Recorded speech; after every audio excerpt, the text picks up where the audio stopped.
আসসালামু আলাইকুম। বিএনপির স্থায়ী কমিটির সদস্য সালাউদ্দিন আহমেদকে নিয়ে রহস্যের শেষ হচ্ছে না।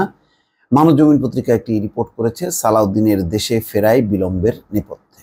সালাউদ্দিন আহমেদের কে নিয়ে এমন সময় একটি রিপোর্ট করেছে যখন সালাউদ্দিনের নামটি অন্যভাবে আলোচনা হচ্ছে রাজনৈতিক অঙ্গনে, বিশেষ করে বিএনপি ঘরানার রাজনীতির মধ্যে সবচেয়ে বেশি আলোচনায় আছে যে গুরুত্বপূর্ণ তিনি একটি দায়িত্ব পেতে পারেন এবং এই দায়িত্ব কি তাকে দেয়া উচিত কি উচিত না এ নিয়ে নানামুখী বিতর্ক আছে। এমনকি দীর্ঘদিন থেকে তিনি যে ভারতে আছেন এটাও অনেকের মধ্যে একটি প্রশ্ন আছে যে এটা কি ভারতের আশ্রয় প্রশ্রয় আছে নাকি অন্য কোনো কারণে আছে, আইনগত কারণে। সেই বিষয়টি ব্যাখ্যা করা হয়েছে মানবজমিনে।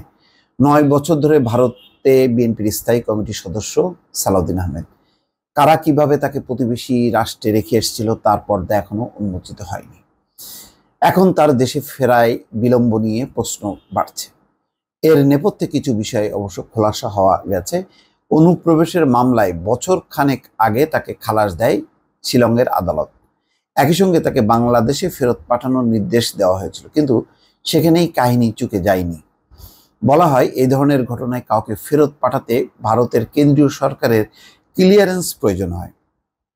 সেখানকার প্রশাসন এ ব্যাপারে কেন্দ্রীয় সরকারের মতামত চায়, কিন্তু সেই মতামত এখনো পাওয়া যায়নি বলে সংশ্লিষ্ট সূত্র বলছে।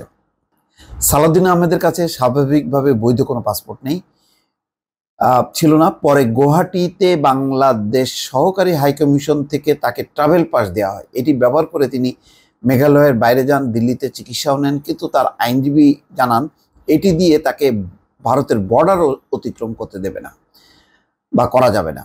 সংশ্লিষ্ট সূত্র বলছে সাবেক এই প্রতিমন্ত্রীর বাংলাদেশে ফেরার ক্ষেত্রে ভারত এবং বাংলাদেশ সরকার কি চায় সেটাই গুরুত্বপূর্ণ হয়ে উঠেছে। কিন্তু ভারতই বা কেন রেখেছে, বাংলাদেশ সরকারও বা তাকে কেন ফেরত আনছে না? বাংলাদেশ সরকার বলেছে এর আগে যে তিনি ফিরলে আইনের মুখোমুখি হতে হবে। তো আর সালাউদ্দিন আহমেদ তো বারবার বলছেন যে তিনি দেশে ফিরতে চান, তার মৃত্যু যেন দেশেই হয়। তো ভারত সরকারও বা মানে রেখে দিয়েছে কেন এটাও বোঝা যাচ্ছে না। ট্রাভেল পাস মানে কি? ট্রাভেল পাস ইস্যু করা মানে হচ্ছে তিনি যাতে দেশে ফিরতে পারেন, তাই তো হয়। সংশ্লিষ্ট সূত্র বলছে সাবেক এই প্রতিমন্ত্রীর বাংলাদেশে ফেরার ক্ষেত্রে ভারত এবং বাংলাদেশ সরকার কি চায় সেটাই গুরুত্বপূর্ণ হয়ে উঠেছে। দেশে ফেরা নিয়ে এক প্রশ্নের জবাবে সালাউদ্দিন আহমেদ মানবজমিনকে বলেছেন, শুরু থেকেই বলে আসছি দেশে ফিরতে চাই, এখনো দেশে ফিরতে উদগ্রীব, আমার মৃত্যু যেন বাংলাদেশে হয়। সালাউদ্দিন আহমেদ 1991 সালে তৎকালীন প্রধানমন্ত্রী বেগম খালেদা জিয়ার এপিএস ছিলেন। এরপর সরকারি চাকরি ছেড়ে রাজনীতিতে যোগ দেন। 3বারের সাবেক এই এমপির স্থান হয়েছিল মন্ত্রিসভাতেও।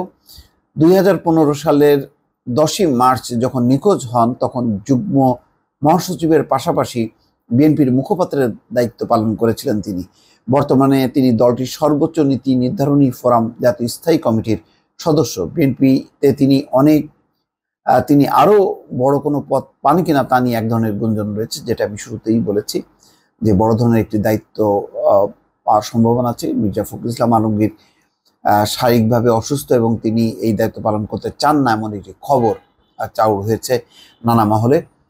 পার্শ্ববর্তী দেশে তার দীর্ঘ অবস্থানের বিষয়টিও কেউ কেউ সামনে আনছেন, অর্থাৎ সালাউদ্দিন আহমেদের ব্যাপারটি। সালাউদ্দিন আহমেদ যখন নিখোঁজ হন তখন তার দল পরিবারের পক্ষ থেকে অভিযোগ করা হয়েছিল আইন শৃঙ্খলা রক্ষাকারী বাহিনী তাকে গুম করেছে। নিখোঁজের 63 দিন পর 2015 সালের 11ই মে শিলংয়ে স্থানীয় পুলিশ তাকে উদ্ধার করে। তার বিরুদ্ধে অনুপ্রবেশের অভিযোগে মামলা করা হয়।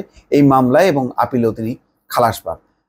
তো এইটা সবাই জানে যে এটা ভারত বাংলাদেশের আইন শৃঙ্খলা বাহিনীর একটি নিবিড় সম্পর্ক ছাড়া এইভাবে সালাউদ্দিন আহমেদ ভারতে যেতে পারে না।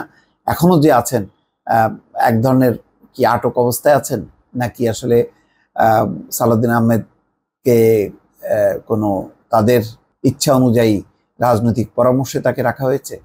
খুবই পুরো বিষয়টি, অর্থাৎ ভারতে শিলংয়ে সেই যাওয়ার পর থেকে এখন পর্যন্ত পুরো বিষয়টি একটা রহস্যের চাদরে ঢেকে আছে, যেটি আসলে তিনি দেশে ফিরে যতক্ষণ না মুখ খুলছে ততক্ষণ পরিষ্কার হওয়া যাচ্ছে না বিষয়টি। দর্শক ভালো থাকবেন, আল্লাহ হাফেজ।